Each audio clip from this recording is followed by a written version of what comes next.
This is the day the Lord has made. Let us rejoice and be glad in it. Good morning. My name is John Kirkendall. I'm an elder here at Scotts Kirk. On behalf of the session and Pastor Jim Mitchell, welcome you all to morning worship this Lord's Day. Welcome those of you who are here with us in person and those who are joining us remotely. And I would point out that while folks do follow us online, there is nothing virtual about that worship. It is merely separate from this part of the body of Christ. But our sovereign Lord is everywhere and ever ready to receive our thanks and praise. A couple of announcements to make. First, there is Men's Bereans this Wednesday night. There is also the Isaiah Bible study Monday night at 7. But Bereans will meet Wednesday night this week, but not the week between Christmas and New Year's, so not the week of December 26th.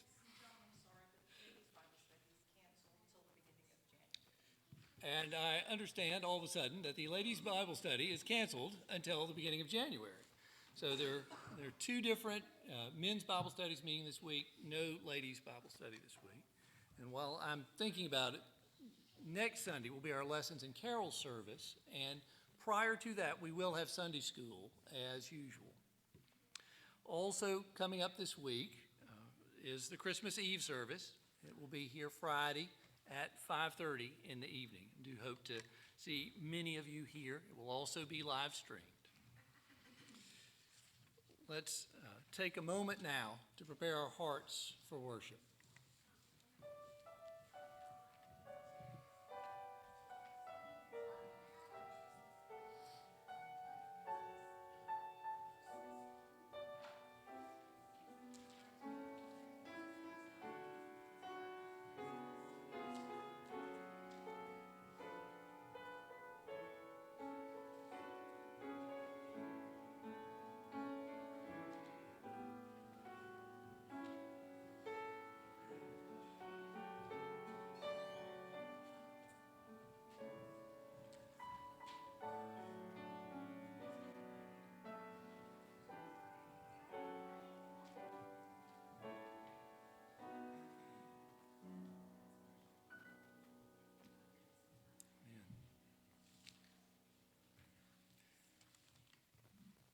Would you please stand with me for the call to worship? Call to worship comes from one of the oldest passages of the Old Testament in terms of the extant texts. From Exodus chapter 15, the Israelites have just been delivered from the armies of Egypt at the Red Sea, and Moses sings in celebration. Hear the word of the Lord, this call to worship. I will sing to the Lord, for he has triumphed gloriously. The horse and his rider he has thrown into the sea. The Lord is my strength and my song, and he has become my salvation. This is my God, and I will praise him, my Father's God, and I will exalt him. The Lord is a man of war. The Lord is his name. Who is like you, O Lord, among the gods? Who is like you, majestic in holiness, awesome in glorious deeds, doing wonders? And indeed, the defeat of Egypt at the Red Sea was a wonder. The Lord, a man of war, comes at this season to defeat our greater enemy, that is sin. In the person of Jesus Christ, he comes as our Redeemer. Let us celebrate that redemption now in song. From the Trinity hymnal, we'll sing number 218, Angels from the Realms of Glory.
Let's pray together.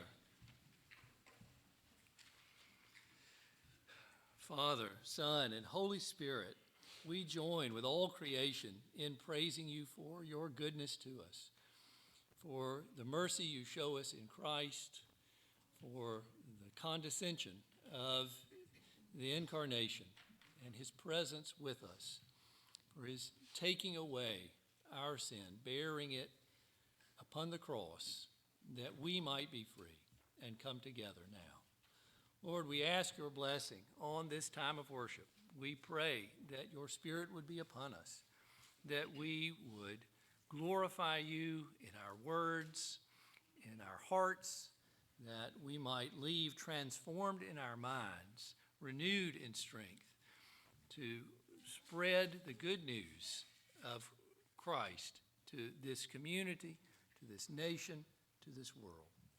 Lord, we come before you now, praying as Christ taught his disciples to pray, saying, Our Father, who art in heaven, hallowed be thy name.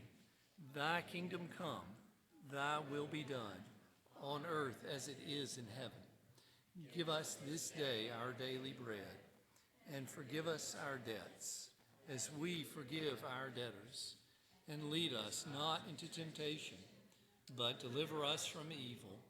For thine is the kingdom, and the power, and the glory forever. Amen. You may be seated.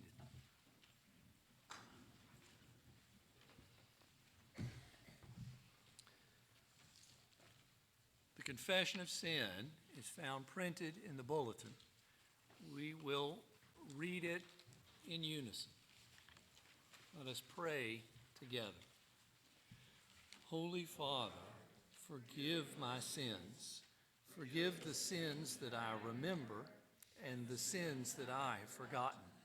Forgive my many failures in the face of temptation and those times when I've been stubborn in the face of correction. Forgive the times that I've been proud of my own achievements and those when I have failed to boast in your works. Forgive the harsh judgments I have made of others and the leniency I have shown myself. Forgive the lies I have told to others and the truths I have avoided.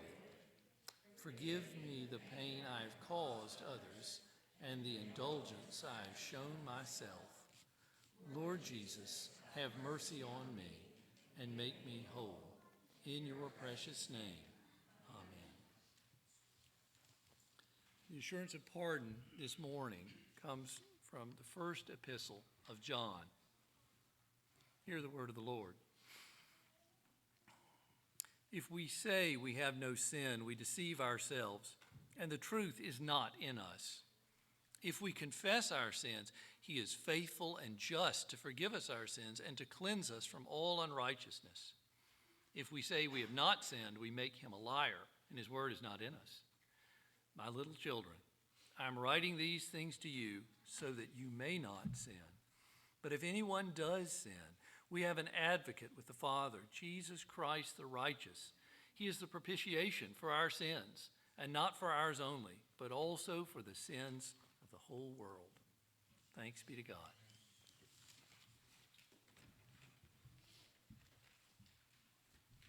At this time, let me invite Tony and Shanna and Beth forward for the vows of church membership.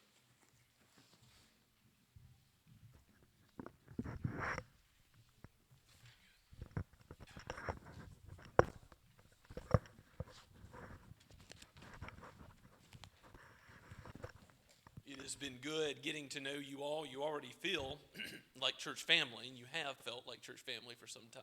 We share fellowship in the Lord Jesus, and you have been fellowshipping with others in this church for quite some time. But we are glad that you have desired to come forward. You have already answered these questions with the session and have become members of Scott's Kirk. And so today we make these vows publicly so that the congregation also will make vows to walk in unity, in unison with you. Again, these 7 questions, I'll ask you if you can respond all together, please. Do you confess that you are a sinner in the sight of God, that you deserve his punishment, and that you are unable to save yourself, that you are without hope of salvation except for God's love and mercy, do you? And do you believe in the Lord Jesus Christ as the Son of God and Savior of sinners? And do you receive and trust in him alone for salvation, do you? And do you accept the Bible, comprised of the Old and New Testaments, as the written Word of God, and that it is the only perfect rule of faith and how to live, do you?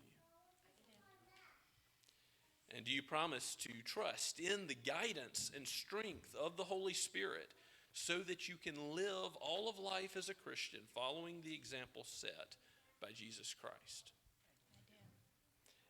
And do you promise to exercise faithful stewardship of God's resources entrusted to you for the furtherance of God's kingdom and purposes, do you? And do you accept that the doctrines and principles of the standards of the Associate Reformed Presbyterian Church are founded upon the Scriptures?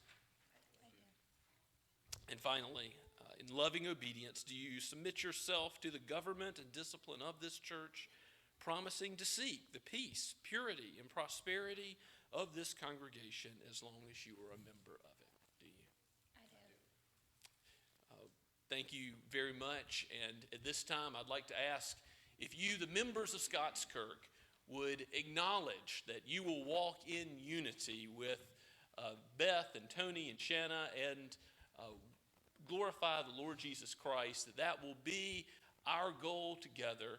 If you would signify such by standing now, please. And we'll pray together. Oh, Father in heaven, we give you praise for how you bring in all those who are your sheep, first to faith in Christ and to the local fellowship, so that we will meet together, we will praise your name, and we will know the joy that is to come when every nation, tongue, and tribe will praise you forevermore. May we have a foretaste of that joy now as we rest in Christ. May we exalt his name together. May your name be glorified and magnified in our lives, in the lives of Tony and Shanna and Beth, and in the lives of their children. Father, we praise you for how you've given Scott's Kirk many gifts from on high. And again, your name be magnified in our relationships to one another, we pray. In Jesus' name, amen.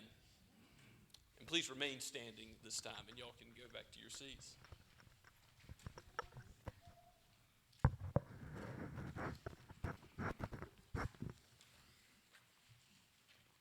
The Confession of Faith, which is found printed in your bulletin, comes to us from the Heidelberg Catechism, one of the earliest catechisms of the Reformed faith. We'll read two questions, questions 122 and 123, and we will respond to each in unison. What is the first petition? Hallowed be your name. That is, grant us first rightly to know you and to hallow, magnify, and praise you in all your works, in which your power, goodness, justice, mercy, and truth shine forth, and further, that we should so order our whole life, our thoughts, words, and deeds, that your name may not be blasphemed, but honored and praised on our account. What is the second petition? Your kingdom come, that is, so govern us by your word and spirit, that we submit ourselves to you always, more and more, preserve and increase your church, destroy the works of the devil, every power that exalts itself against you, and all wicked devices formed against your holy word, until the fullness of your kingdom come, wherein you shall be all in all. Thank you. You may be seated. The children would please come forward for the children's sermon, and Pastor Mitchell will deliver it rather than Elder Joel Reed.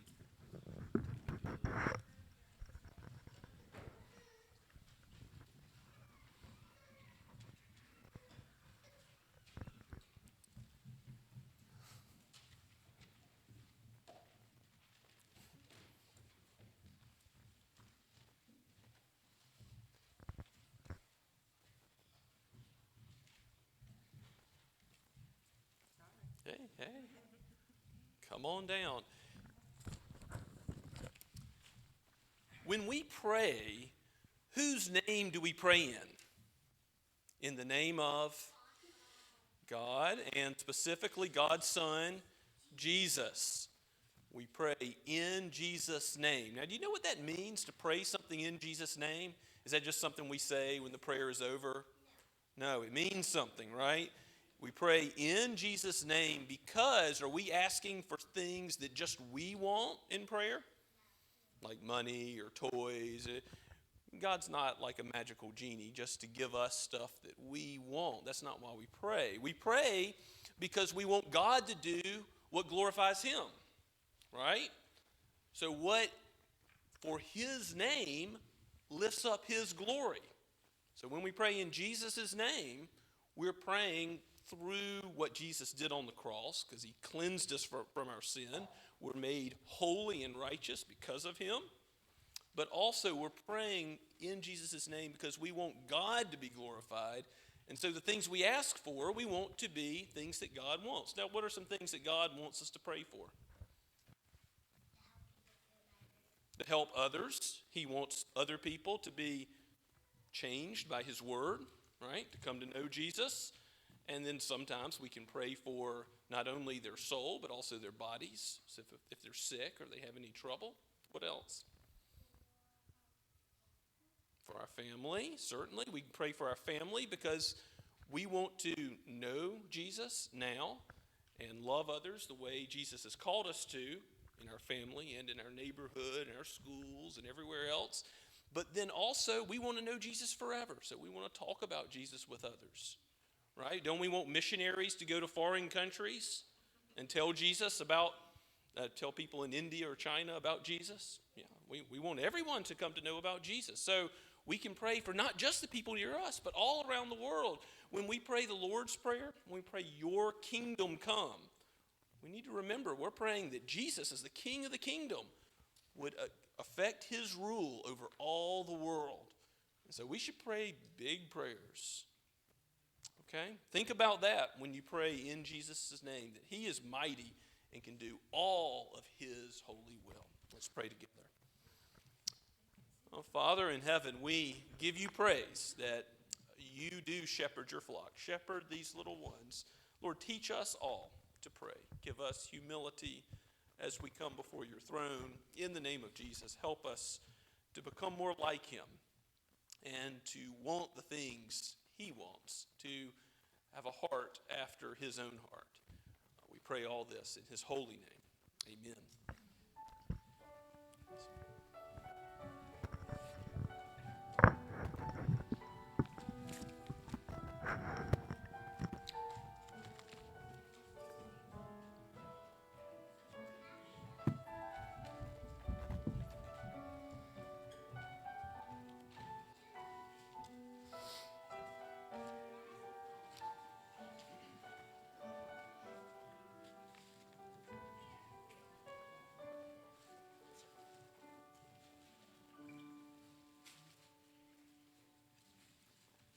The scripture reading this morning comes from the book of Zechariah, the entirety of the 8th chapter. As if you have your copy of God's Word, please do turn to it. Zechariah is among the last books of the Old Testament. The 6th century BC, the 500s BC, was a very hard time to be a Jew. Things had gone terribly wrong. The Israelites had turned from the proper worship of God, and His judgment, as foretold by Moses, even in Deuteronomy, came upon them, and they were taken from the land into captivity, into exile in Babylon, far away. But, as the prophets also foretold, the armies of Babylon did not have the last word. The armies of Persia destroyed Babylon. And the Persians sent the Jews home to Judah to rebuild the temple. Zechariah, the son of Berechiah, the son of Iddo, a prophet, lived in that time, around the year 520 BC, when the Jews were home again in the land, rebuilding a temple that was a shadow of its former glory. But he is given a prophecy, a message from the Lord about a time when God's kingdom will come in power. And something of that kingdom is described here. I also want to point out that Zechariah has a special name for the Lord. He calls him Yahweh Sabaoth, the Lord of hosts, that is, the Lord of armies. Israel had been destroyed by the army of Assyria, the Assyrian army destroyed by the army of Babylon, Judah destroyed by the army of Babylon. Persia's army destroys Babylon. The Lord of armies, God who is sovereign over all of human history and every kingdom, a God who has a special message for his people now, back in Jerusalem again. The God of armies, the Lord of hosts. Hear the word of the sovereign Lord of hosts, inspired by his Holy Spirit, written by Zechariah the prophet. And the word of the Lord of hosts came, saying, "Thus says the Lord of hosts, I am jealous for Zion with great jealousy, and I am jealous for her with great wrath. Thus says the Lord, I have returned to Zion, and I dwell in the midst of Jerusalem, and Jerusalem shall be called the faithful city, and the mountain of the Lord of hosts, the holy mountain. Thus says the Lord of hosts, old men and old women shall again sit in the streets of Jerusalem, each with a staff in hand because of great age. And the streets of the city shall be full of boys and girls playing in its streets. Thus says the Lord of hosts, if it is marvelous in the sight of the remnant of the people in those days, should it also be marvelous in my sight, declares the Lord of hosts? Thus says the Lord of hosts, behold, I will save my people from the east country and from the west country, and I will bring them to dwell in the midst of Jerusalem. And they shall be my people, and I will be their God in faithfulness and in righteousness. Thus says the Lord of hosts, let your hands be strong, you who in these days have been hearing these words from the mouth of the prophets who were present on the day that the foundation of the house of the Lord of hosts was laid, that the temple might be built. For before those days there was no wage for man or any wage for beast. Neither was there any safety from the foe for him who went out or came in.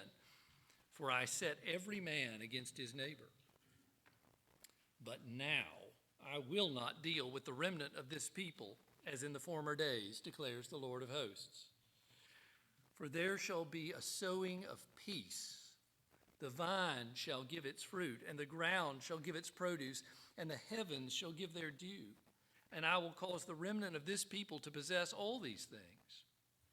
And as you have been a byword of cursing among the nations, O house of Judah and house of Israel, so will I save you, and you shall be a blessing. Fear not, but let your hands be strong. For thus says the Lord of hosts, as I purposed to bring disaster to you when your fathers provoked me to wrath, and I did not relent, says the Lord of hosts, so again have I purposed in these days to bring good to Jerusalem and to the house of Judah. Fear not. These are the things that you shall do. Speak the truth to one another. Render in your gates judgments that are true, and make for peace. Do not devise evil in your hearts against one another, and love no false oath, for all these things I hate, declares the Lord. And the word of the Lord of hosts came to me, saying, thus says the Lord of hosts, the fast of the 4th month, and the fast of the 5th month, and the fast of the 7th month, and the fast of the 10th shall be to the house of Judah seasons of joy and gladness and cheerful feasts. Therefore, love truth and peace. Thus says the Lord of hosts, peoples shall yet come, even the inhabitants of many cities. The inhabitants of one city shall go to another, saying, let us go at once and entreat the favor of the Lord, and seek the Lord of hosts. I myself am going. Many peoples and strong nations shall come and seek the Lord of hosts in Jerusalem to entreat favor of the Lord. Thus says the Lord of hosts, in those days 10 men from the nations of every tongue shall take hold of the robe of a Jew, saying, let us go with you, for we have heard that God is with you. The word of the Lord.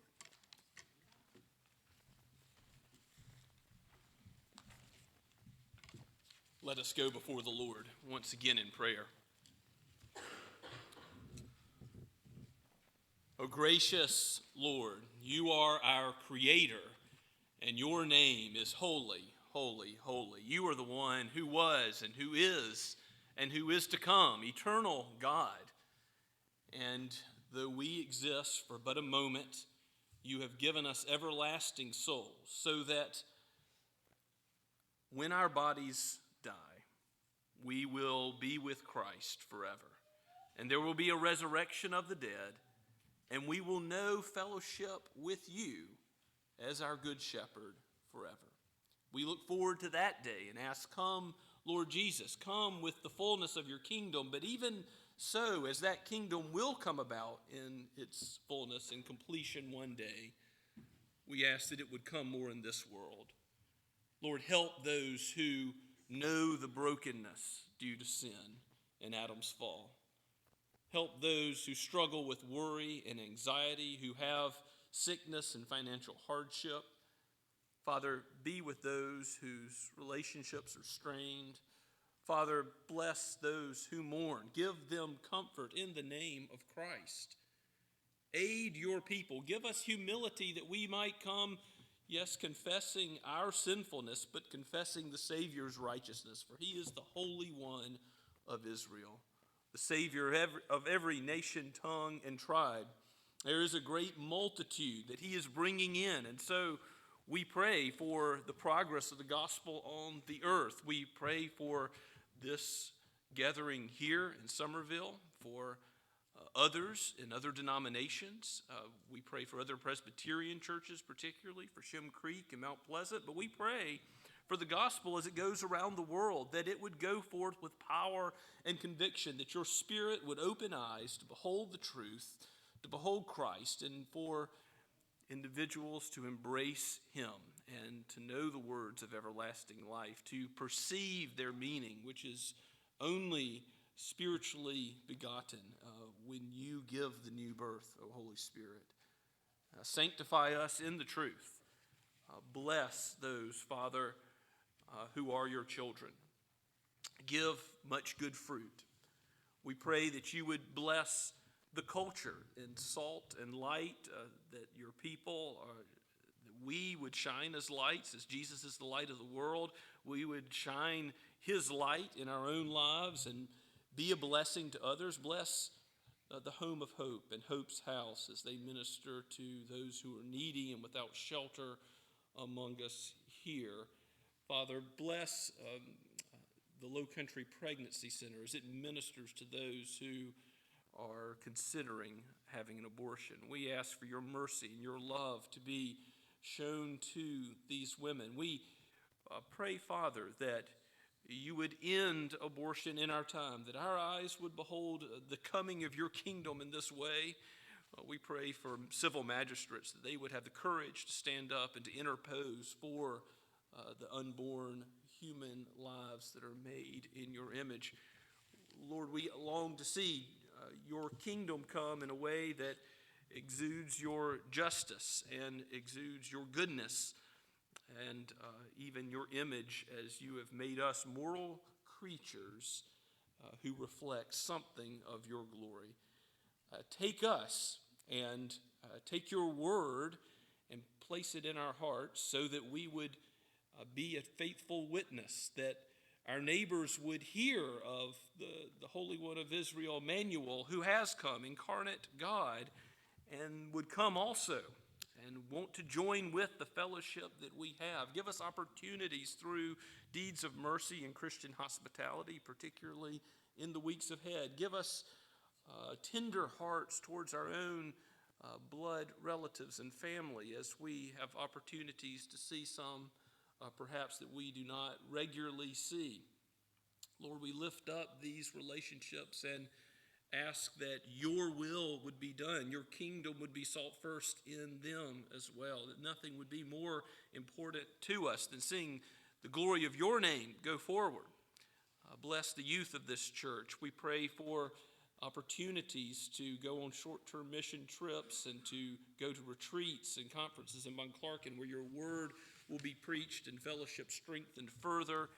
We ask, Lord, that you would raise up gospel ministers from amongst our number, that you would raise up those who would be elders and deacons in your church, perhaps some that would go to foreign lands, those who would teach in Sunday school, those who would minister in diaconal servant capacities in the church. We thank you for all those who clean the church, who take care of the nursery, for those you've called in leadership roles now. And as we approach our congregational meeting in January, we pray for wisdom as officers are nominated, as we seek to do your will as a church and think about the ministry teams, which involve every member of Scott's Kirk. Lord, help us to use the resources you've entrusted to us wisely and for your kingdom.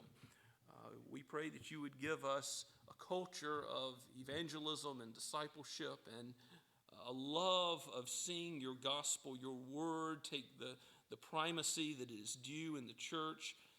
Lord, increase our zeal and love for prayer as you have given us a great privilege in coming before your throne, the throne of grace, rightly called. For we pray all of this in Jesus' mighty name. Amen. Let us continue to worship the Lord now as we sing together hymn number 230, Thou Who Wast Rich Beyond All Splendor.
Let us pray.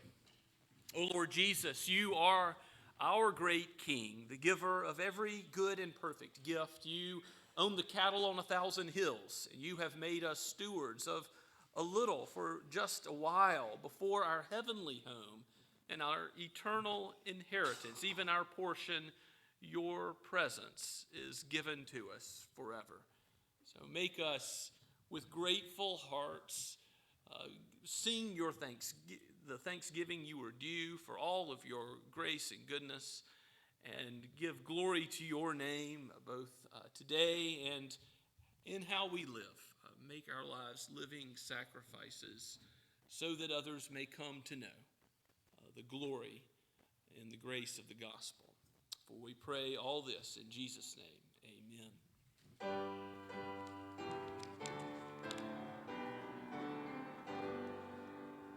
Praise God from whom all blessings flow. Praise Him, all creatures here below. Praise Him above the heavenly host. Praise Father, Son, and Holy Ghost.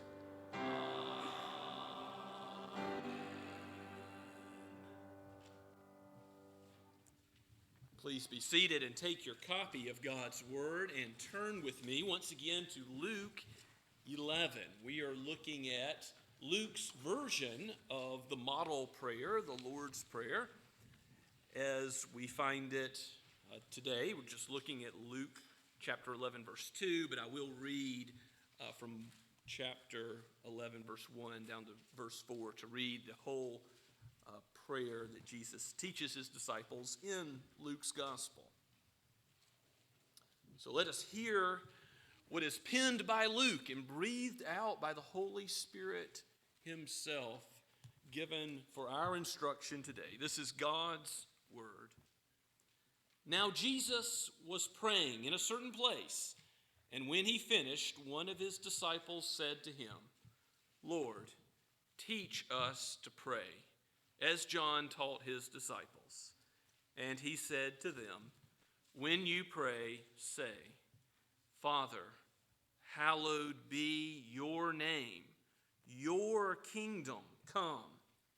Give us each day our daily bread, and forgive us our sins, for we ourselves forgive everyone who is indebted to us, and lead us not into temptation.'"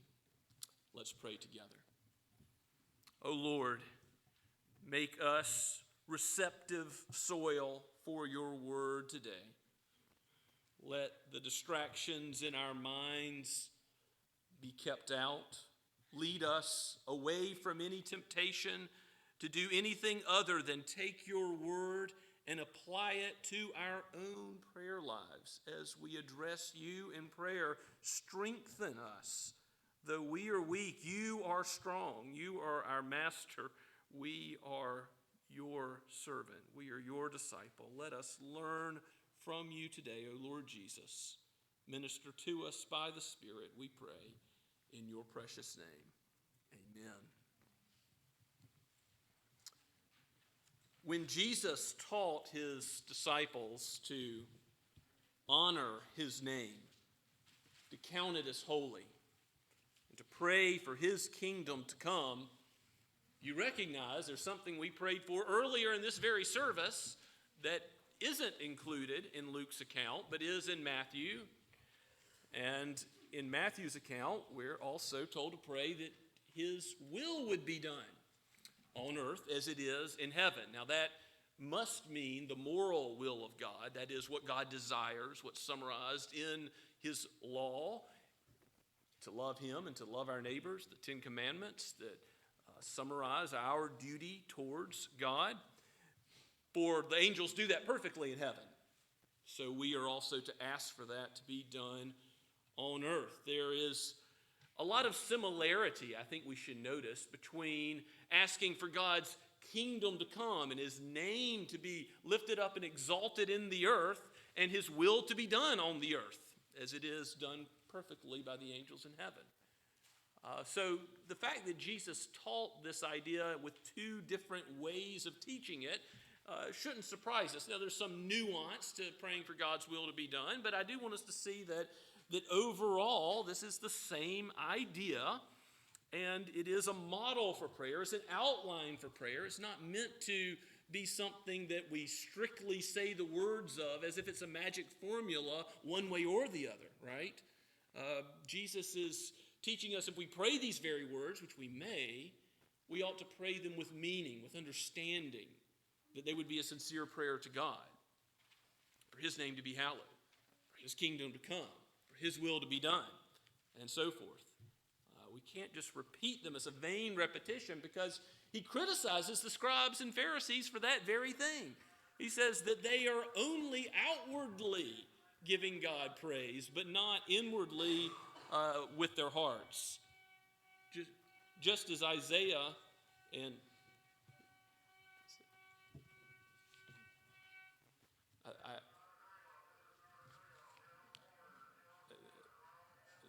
no worries.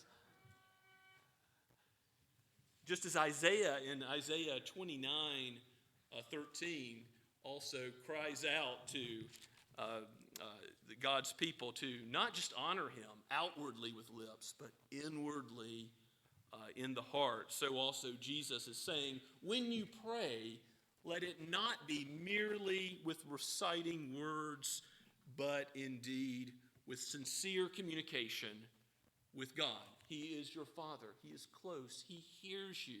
And yes, he's your Father in heaven. He's able, with his mighty power, with his mighty right arm, to help you.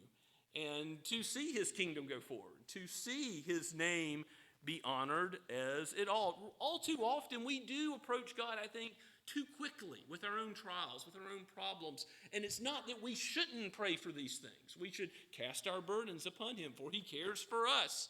As Psalm 55 and 1 Peter say as well. But we should first be taught by Jesus to approach God with this attitude. Honor his name. Honor him for his holiness. Remember how the angels in heaven address him constantly, we're told in Revelation. Holy, holy, holy is the Lord Almighty, who was and who is to come. That repetition is seen in Isaiah chapter 6 as well. The holiness of God repeated as he is triune, as he is holy, Father, Son, and Spirit. We are to remember that and come into his presence with reverence and awe, trembling as children who are bold to address him, but also knowing who he is as our great creator and the one who is righteous, sinless, completely good, without any evil dwelling in him. In him dwells no darkness at all. And so, when we come to God, we understand that he is the source of all things. He is the one who ought to be glorified in this world. From him and through him and to him are all things. To him be the glory forever, Paul says in Romans 11:36. Jesus is the one before whom every knee will bow, every tongue will confess that he is Lord. And so when we come before God, we're to remember something of his great name and his glory in that. He is the one that the angels worship constantly, and so we ought to worship him as well as we come before him in prayer. Turn with me, if you will, to Psalm 46 for an example of how we might come to God with an issue, with a trial, with a problem. Because the Psalter is full of model prayers. And hallowing God's name, praying for his kingdom to come, for his will to be done, can be done in a way that is in concert with our own needs. This is Luther's psalm of the Reformation, a mighty fortress is our God. It is a psalm that brings comfort to Christians who know God as their help, as their heavenly Father. Look at verse 1. God is our refuge and strength, a very present help in trouble. Now, look at that very first verse. That is a statement about what? Our problems? No. It's a statement about how great God himself is. That he is a refuge and a fortress and a very present help. And he's certainly shown that in Israel's past, in the history of God's people. And there's more praise given to God in this psalm. But if you go to the end of the psalm, in verses 10 and 11, after the greatness of God is extolled, the psalmist ends by saying, "Be still and know that I am God." Isn't that what we need to do more often?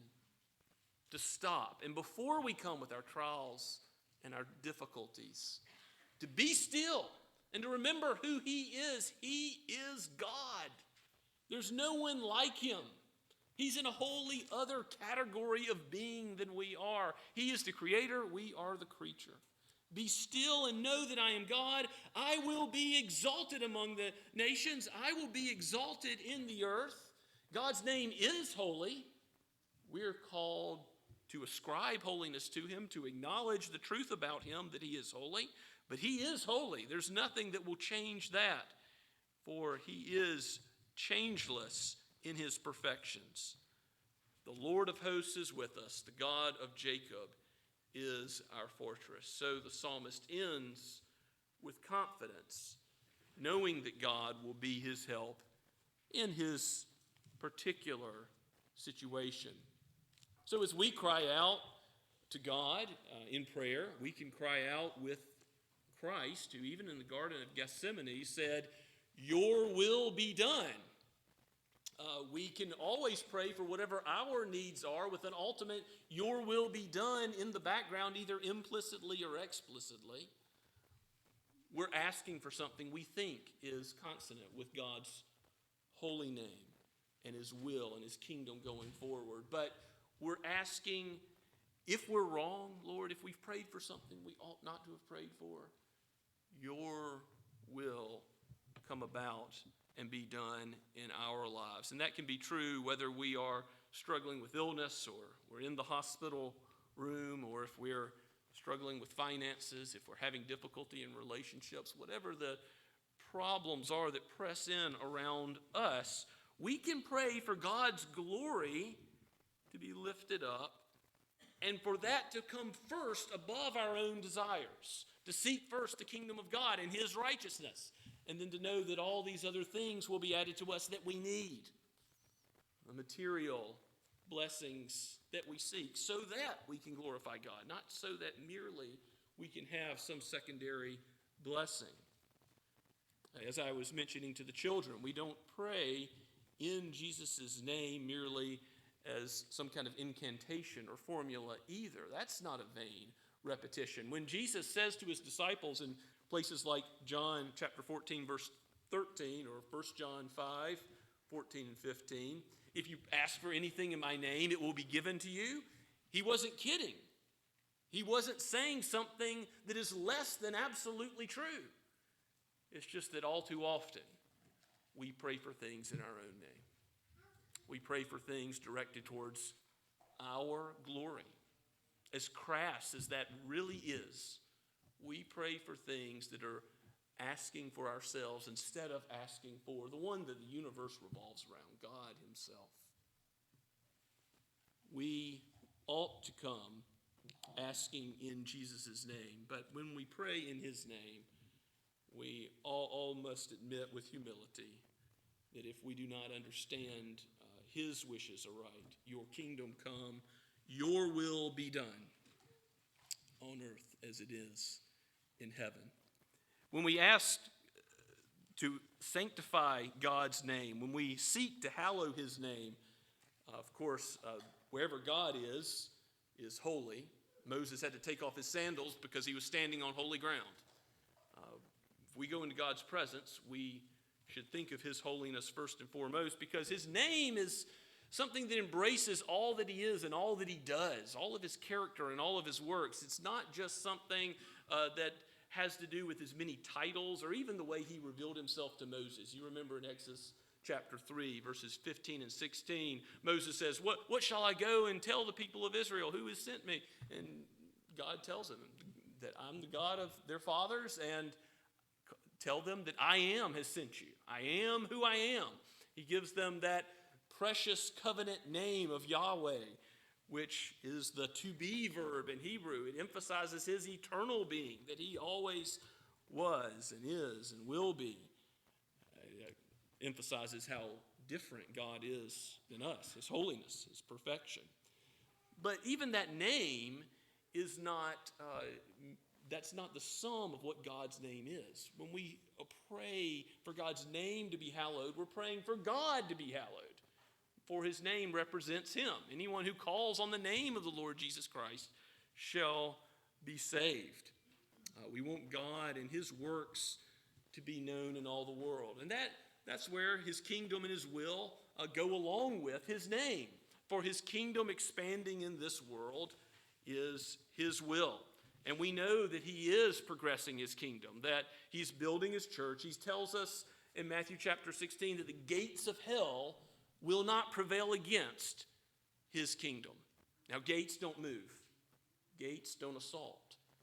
The kingdom of God is assaulting the gates of hell. This is spiritual warfare that Jesus is asking us to pray for. And when Paul talks about the whole armor of God in Ephesians chapter 6, he says we're not ignorant of Satan's schemes, Satan's devices, and tells Christians to put on the whole armor of God, and at the end calls us to pray. Calls us to pray, undergirding all of that so that we fight the good fight. God calls us to trust in his word as we pray. Everything Jesus gives us in the Lord's Prayer is scriptural language. It's found in the Old Testament and it's found in the New. It is speaking the truth that God tells us about himself back to him. We're telling God who he is by honoring his name, by speaking about his kingdom, his works in the world. Trusting in the Messiah, of course, is at the heart of true prayer, to pray in Jesus' name. Isaiah chapter 7 tells us that Jesus is Emmanuel, the one born of a virgin who has come to deliver us from our sin. And I think that it's interesting, if you look back in Isaiah 43:3, in Isaiah 43:3, there's a statement that Mark picks up in Mark chapter 1, verse 24. First, we'll go to Isaiah. Isaiah 43, verse 3.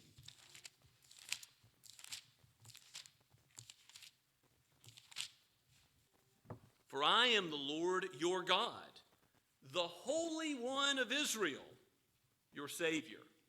Now, if you ask any believing Israelite who's being referred to there, it's clearly Yahweh. It's clearly God himself. And then look in Mark's gospel. And this is, again, something you could share with a Jehovah's Witness that comes to your door, because they're, even in their version of the scriptures, which do change certain things, they don't change this reference to Isaiah in Mark 1:24. The demons are speaking here in this verse. What have you to do with us, Jesus of Nazareth? Have you come to destroy us? I know who you are, the Holy One of God. That very same language. We come to God to glorify his name because of the work of Jesus, who was incarnate, made man, so that our sins might be forgiven. The demons knew his purpose on earth. That's why Mark includes that statement by them. They knew the truth, and yet, as James said, they shuddered. The truth is, Jesus came to save sinners. That he's the only name under heaven by which we may be saved. And so, lifting up God's name ultimately means praying for things that please him. Praying for spiritual concerns like evangelism and missions to go forward in the earth to spread God's holy name so it covers the earth as the waters cover the sea. That great image from Habakkuk. We know that God delights in answering this prayer. He is bringing in his sheep right now. His word's being preached here and around the world, and his gospel's going forward. He is bringing progress to his kingdom. And so, when we ask for things in prayer, when we ask for small things in prayer, we're looking far too short for God's purposes, because he asks us to pray for his kingdom to come, for kingdom prayers to encompass what goes on around the whole world. We ought to be praying for the work of evangelism and missions, to, as William Carey, the father of the modern missionary movement, put it, expect great things from God, for his mighty power is strong and he delights to save. And William Carey went to India over 200 years ago, basically as a pioneer by himself into a place where nobody knew the name of Christ. And you could say, well, he should expect to fail. He should expect to not see much fruit. But guess what God did? He gave a great harvest, a harvest which is still being reaped today for generations. And that's not because William Carey was great. That's because God is great. And he answers prayer. He delights to give good gifts to his children. So when we pray the way Jesus asks us to pray, it inevitably does mean that we're saying, tear down Satan's kingdom, assault his kingdom, and build up the kingdom of grace. I've given us, beyond the Heidelberg Catechism that we confess together this morning, in the second petition, it notes that we are asking to destroy the works of the devil, but also at the front of your bulletin, the Westminster Shorter Catechism. I'll just read that with you. What do we pray for in the second petition? The second petition is, thy kingdom come, and we pray in it that Satan's kingdom may be destroyed, that the kingdom of grace may be advanced, ourselves and others brought into it. See the big worldwide emphasis of God's grace right here in the Westminster Shorter Catechism. It encompasses our hearts and the hearts of those around the world, that we would be kept in it, that we would be sanctified in the truth, as Jesus says in John 17:17, and that the kingdom of glory may be hastened. Remember how Revelation ends by those who are Christ saying, come, Lord Jesus, come quickly. And that ultimately means praying for the consummation of his kingdom, praying for the new heavens and new earth, for sin to be totally eradicated, and our fellowship with God to be complete, to be glorified with him. But it also means that his kingdom would come more now. Come, Lord Jesus, with your kingdom. He's the king of the kingdom. When we pray, your kingdom come, we're praying that very same prayer. Ultimately for one thing, but in the time where he tarries, that his kingdom would come more and more in the earth, that he would be doing his mighty work, breaking down strongholds of Satan and protecting his sheep, guiding his flock, tenderly caring for us for his name's sake. Psalm 23, verse 3. Why does he lead us in paths of righteousness? Not ultimately for ourselves, but to glorify his holy name. This is what we are called to do as his disciples, to pray for ourselves and for the work of the gospel around the world, and to pray for any material matters within that broader scope, to think of what matters to God, and to bring these things before him in prayer. So praying that Christ's rule is more and more established in the earth means praying big prayers. If there's one thing I want you to take away from this sermon this morning, it's that. Am I praying to a great God who Psalm 145 says his greatness, his perfection is unfathomable. It's unsearchable. You can't find the ends of it. Do you know how great God is? And if you're thinking on that, if you're praising him for who he is, if you're adoring him, if you're being still and knowing that he's God, then how will you pray? Will you pray merely for a few material blessings? Will you just pray for your closest family and friends? No, I hope you will expand your horizons of prayer to the ends of the earth. Through ages and generations ahead, you're thinking of what will glorify God now, where I am, and around this globe, in this universe that he's made. He is a great God. Expect great things for him. May Christ be honored and glorified, even as he is going to tell us how to ask for our daily bread, how to seek things we need. What do we need more than the forgiveness of sins? That's why Christ came to earth. But first, seek him. Seek him and glorify him for who he is. Let's pray together. Father, we give you praise that your word is true, that it calls us away from ourselves and to you, to your Son, to the Spirit. We don't know how to pray as we ought. It does not come to us naturally. We need your help. So strengthen us, build us up in the truth. And Lord, if there are any who have not yet embraced Christ as the Holy One, the righteous one, who came to save sinners, work now. Give the new birth so that his kingdom might be seen and his kingdom might be bequeathed to those who are in need.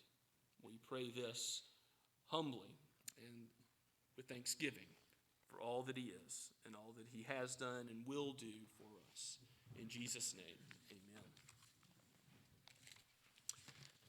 Let's stand as we respond to God's word now from Trinity Hymnal number 221, Lo, How a Rose Ere Blooming.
Now may the Lord bless you and keep you. May he cause his face to shine upon you and be gracious to you.